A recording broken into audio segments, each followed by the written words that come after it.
आज हम एक प्रॉब्लम डिस्कशन करने जा रहे हैं, रोटेशनल डायनामिक्स का प्रॉब्लम है। तो कई बार रोटेशनल डायनामिक्स के अंदर का कोर कॉन्सेप्ट लोग मिसिंग करते हैं, इसलिए रोटेशनल टॉपिक्स काफ़ी हार्डर हो जाता है बच्चों के लिए। तो आपको थोड़ा थोड़ा वार्म अप करना चाहिए, एडवांस को टच करने के लिए उस तरह के प्रॉब्लम्स बनाने चाहिए जहाँ पे आपका कॉन्सेप्ट थोड़ा क्लियरिटी दे और आप फिर जा करके सवाल हैंडल करते हैं, तो आपके लिए फ़ायदेमंद है।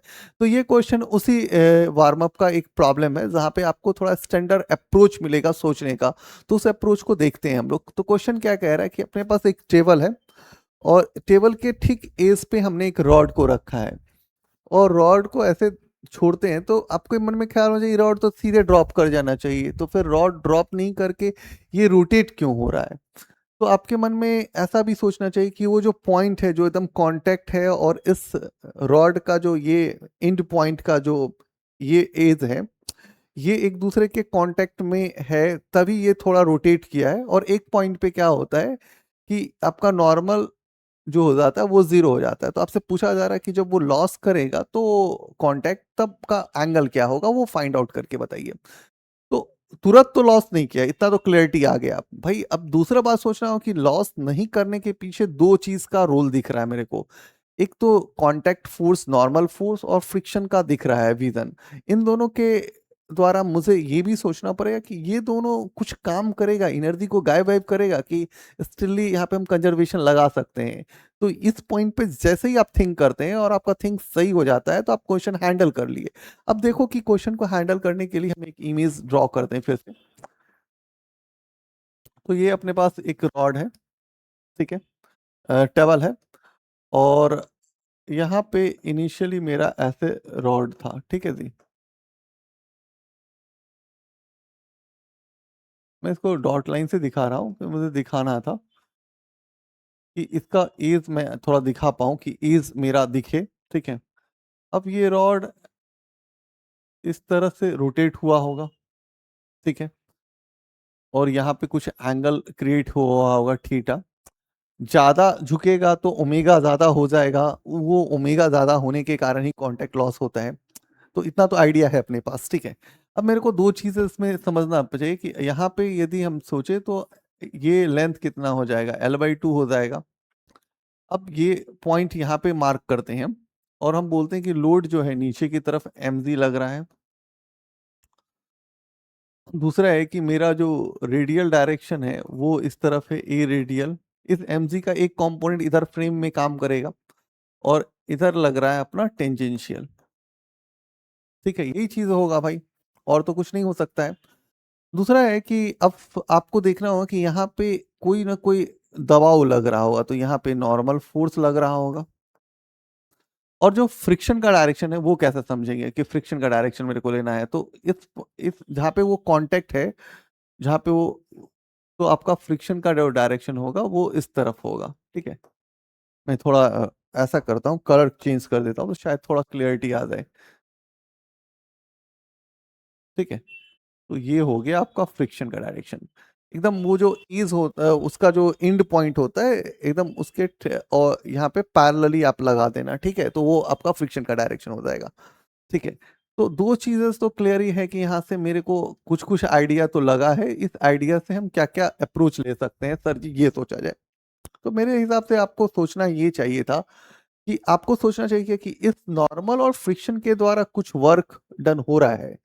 तो आपको सोचना चाहिए कि जिस पॉइंट पे हम, जहाँ पे इसका जो नोब है, मतलब लाइक दैट्स की उसका जो एज है वो एकदम पिवोट की तरह काम कर रहा है, और इसके अबाउट ये जो है ऐसे करके रोटेट कर रहा है, ऐसे ही ना, ये इसके ठीक उसी पॉइंट पे रोटेट कर रहा है।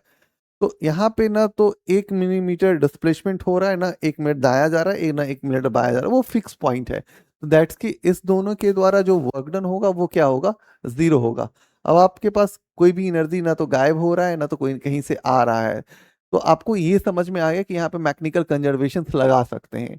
हो गया, आपका काम बन गया। अब आप क्या सोचो कि ये नीचे झुकेगा तो काइनेटिक एनर्जी गेन होगा, पोटेंशियल एनर्जी का लॉस होगा। अब आप उसको एप्लीकेशन में सजा दीजिए, जिस पॉइंट पे कांटेक्ट लॉस होगा उस पे आपको वो एंगल फाइंड आउट करना है, आप हैंडल कर लीजिए।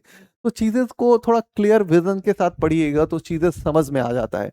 फिर मेरे को सोचना क्या होगा कि यहाँ पे हम लगाएंगे क्या, काइनेटिक एनर्जी क्या हो जाएगा, 1/2 यहाँ पे लिखेंगे M L square by 3 omega square equal to M G. अब ध्यान से देखिएगा यार, यहां तक की लेंथ के लिए आप देखे थे, अब यहां से ये निकाल लीजिए आप, तो ये क्या हो जाएगा, L/2 1 माइनस कॉस थीटा हो जाएगा।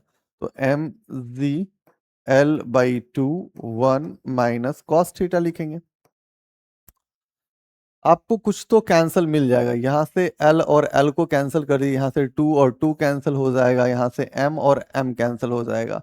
तो बचा क्या, तो बचा यहाँ पे, यहाँ से L बच गया और यहाँ पे 3 बच गया, यहाँ ओमेगा स्क्वायर बच गया, यहाँ क्या बच गया, Z बच गया, 1 माइनस कॉस थीटा बच गया। तो ये क्या हो जाएगा, 3Z 1 minus cos theta equal to omega square और L। तो यहाँ पे क्या लिखा जा सकता है, 3Z/L 1 minus cos theta equal to क्या हो जाएगा, ओमेगा स्क्वायर हो जाएगा।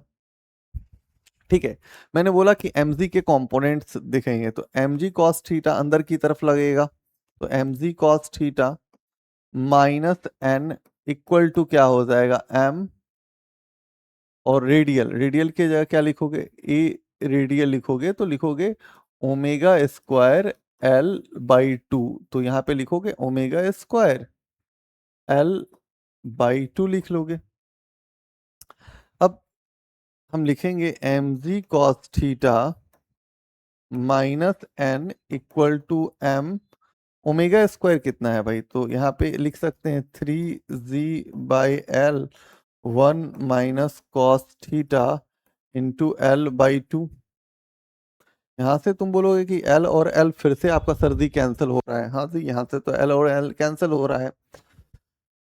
अब यहाँ से लिखें तो हम क्या लिख सकते हैं, mg cos theta minus 3mg by 2 plus 3mg cos theta by 2 equal to क्या हो जाएगा, n हो जाएगा। इसको थोड़ा कैलकुलेट किया जाए तो एलसीएम हो जाएगा 2, एलसीएम ले लेते हैं 2, तो ये क्या हो जाएगा, 2mg cos theta minus 3mg plus 3mg cos theta equal to n। तो ये हो जाएगा आपका 5mg cos थीटा, तो आप लिखो 5mg cos theta minus 3mg by 2 equal to n। इसको थोड़ा अरेंज कर लेते, तो हम क्या करते हैं, mg/2 को बाहर कर लेते हैं, तो यहाँ क्या लिखते हैं, 5 cos थीटा माइनस 3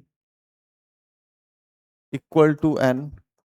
अब यदि कांटेक्ट लॉस हुआ तो नॉर्मल फोर्स 0, तो कंडीशन क्या आ जाएगा भाई, तो 5 cos theta minus 3 equal to 0, तो 5 cos थीटा इक्वल टू 3, तो cos थीटा इक्वल टू 3/5।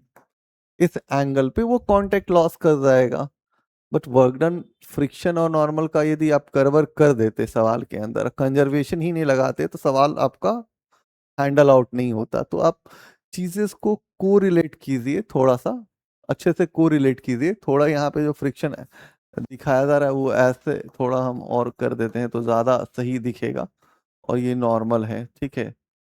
तो यहाँ थोड़ा ध्यान से आप रखिएगा इस चीज को, तो आपकी थोड़ी क्लियरिटी और अच्छी आ जाएगी, ठीक है। तो आप ध्यान से चीजें को क्लियरिफाई कर पाए, फिजिक्स के कोर आइडिया को समझे, तो शायद रोटेशनल्स में एक पार्ट हो सकता है जहाँ पे एंगुलर मोमेंटम्स भी लगे, तब जाके थोड़े चैलेंजेस बढ़ेंगे।